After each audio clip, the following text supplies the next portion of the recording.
দেশে কার্যকরভাবে আইনের শাসন প্রতিষ্ঠা এবং জননিরাপত্তা নিশ্চিত করতে সরকার বদ্ধপরিকর বলে জানিয়েছেন স্বরাষ্ট্রমন্ত্রী সালাউদ্দিন আহমেদ।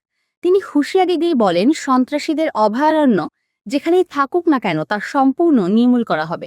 রাষ্ট্রকে চ্যালেঞ্জ করার মতো দুঃসাহস দেখিয়েছে যারা, তাদের যথাযথভাবে দমন করা হবে। রোববার চট্টগ্রামের সার্কিট হাউসে এক উচ্চ পর্যায়ের বিশেষ আইন শৃঙ্খলা সভা শেষে সাংবাদিকদের এসব কথা বলেন তিনি। এর আগে মন্ত্রী জঙ্গল সলিমপুর এলাকা পরিদর্শন করেন এবং সেখানে পরিকল্পিত সরকারের স্থাপনা নির্মাণের বিষয়ে বিভাগীয় প্রধানদের সাথে ম্যাপ পর্যালোচনা করেন। তিনি আরও বলেন, জঙ্গল সলিমপুর ও আলীনগর সহ পার্শ্ববর্তী এলাকার আইন শৃঙ্খলা সম্পূর্ণ নিয়ন্ত্রণে আনা এবং শান্তি প্রতিষ্ঠা করাই আমাদের মূল লক্ষ্য।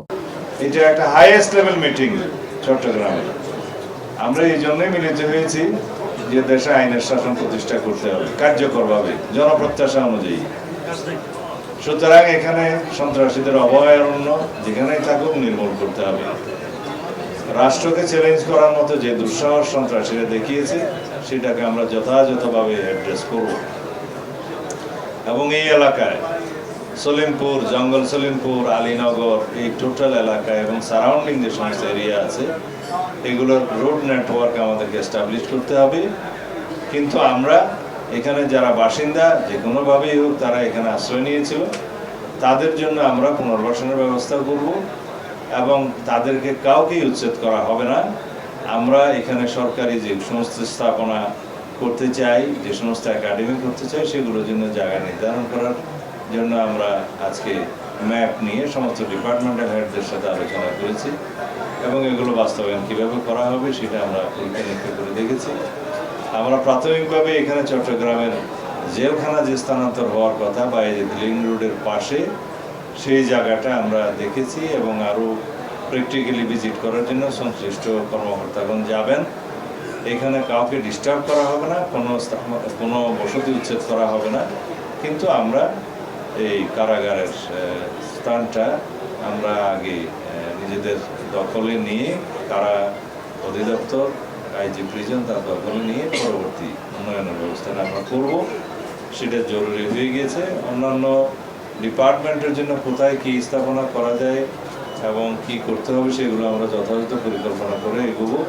তার আগে আমরা এলাকায় আইন শৃঙ্খলা নিয়ন্ত্রণ করতে চাই এবং শান্তি প্রতিষ্ঠা করতে চাই।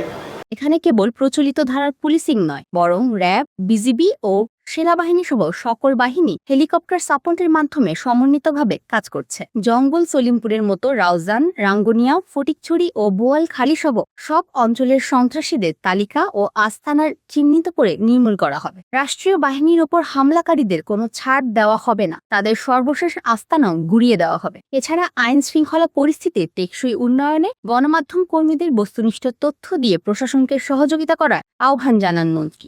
আর সন্ত্রাসীরা যেখানে আশ্রয় নিয়ে থাকুক না কেন, যাদেরই আশ্রয় নিয়ে থাকুক না কেন, সেগুলো সবকিছু আমরা চিহ্নিত করে তাদের বিরুদ্ধে ব্যবস্থা নেব ইনশাআল্লাহ। আপনারা সবাই সহযোগিতা করবেন, কারণ গণমাধ্যমের বন্ধুরা যদি আপনারা সহযোগিতা করেন, ইনফরমেশন দেন যথাযথ প্রক্রিয়ায়, তাহলে আমাদের আইনশৃঙ্খলা বাহিনীর জন্য সেটা খুব বেশি সহায়ক হবে।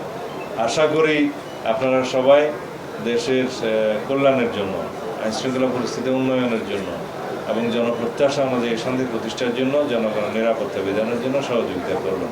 উচ্চ পর্যায়ের এই বিশেষ সভায় আরও উপস্থিত ছিলেন ভূমি ও পার্বত্য চট্টগ্রাম বিষয়ক প্রতিমন্ত্রী মীর মোহাম্মদ হেলাল উদ্দিন, সিটি মেয়র ডাক্তার শাহাদাত হোসেন, চট্টগ্রামের সংসদ সদস্যবৃন্দ, স্বরাষ্ট্র মন্ত্রণালয়ের সিনিয়র সচিব এবং আইজিপি সহ আইনশৃঙ্খলা রক্ষাকারী বাহিনীর ঊর্ধ্বতন কর্মকর্তা।